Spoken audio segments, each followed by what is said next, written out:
Good evening, or good morning, good noon, or good midnight, whenever and wherever you're watching this. Welcome to the Sunday Poem.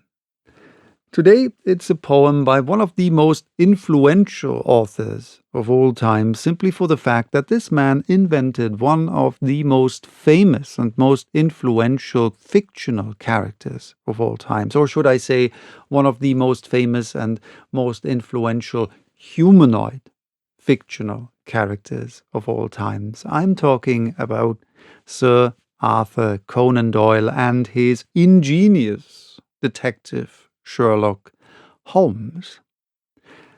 Sir Arthur Conan Doyle was, without the shadow of a doubt, a really fascinating character, and I talked about him and his life a bit more in detail in a previous video. I will link it in the description. But Arthur Conan Doyle was not only an author of detective stories and a medical doctor, also very fascinating story involved in that. He was also a poet. Well, of course, he was a poet, or else he wouldn't be featured in the Sunday Poem, right? And he wrote some really fascinating, really intriguing poems, and one of those is what I will read today. The title is A Tragedy, and I'm really curious to learn what you think the tragedy in this quite mysterious poem is. So let me know in the comments.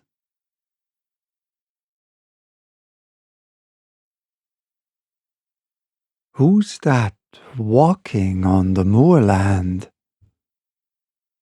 Who's that moving on the hill? They are passing mid the bracken, but the shadows grow and blacken, and I cannot see them clearly on the hill. Who's that calling on the moorland? Who's that crying on the hill? Was it bird? Or was it human? Was it child or man or woman who was calling so sadly on the hill? Who's that running on the moorland? Who's that flying on the hill?